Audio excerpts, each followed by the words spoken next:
আজকে আমি দেখাবো সব ব্ল্যাক প্যান্টের কালেকশন, প্রত্যেকটা ব্ল্যাক প্যান্ট। এখানে ইম্পোর্টেড আছে, কিছু আছে এক্সপোর্টের। এই যে এগুলো আমাদের প্রত্যেকটা নিউ কালেকশন, সব ব্ল্যাকের মধ্যে। ব্ল্যাকের যে এত ভ্যারাইটিস ঢুকছে আমাদের। পিসের পকেটগুলো একটু আগে প্রথম দেখাই ভাই ব্রাদারের। পিসের পকেটটা হলো গিয়া মেইন বিষয়, যে পিসের পকেটের লুকটা কার কোনটুকে এরকম সুন্দর আর কি, এই বিষয়টা আগে বোঝাই দিই। এই যে এটা হচ্ছে টমির এক্সপোর্টের 100%। এই যে কালার, রং কালার গ্যারান্টি এগুলার। এই যে আরেকটা, এই যে একটা, এই একটা, এই একটা। এই প্যান্টটা একটু খুলো, আমরা একটু দেখাই। এই যে একটা, এটা অ্যাঙ্কেল লেন্থের, এটি কিন্তু ইম্পোর্টেড প্যান্ট, হুগো বসের প্যান্ট।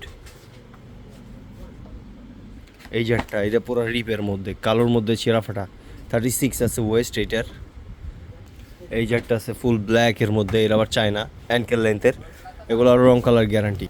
এই যে আরেকটা আছে ফুল ব্ল্যাক, এটা আবার ক্রস পকেটের মধ্যে ব্ল্যাক, এটাও ব্ল্যাক। এই যে এইটা হলো গিয়ে টমির প্যান্ট, এটা ব্ল্যাকের মধ্যে একটু হালকা ওয়াশ ওয়াশ টাইপের, ফুল ব্ল্যাকই কিন্তু হালকা একটা সোপ সোপ ভাব আছে এটার মধ্যে। পিসের পকেটটাও কিন্তু অনেক সুন্দর।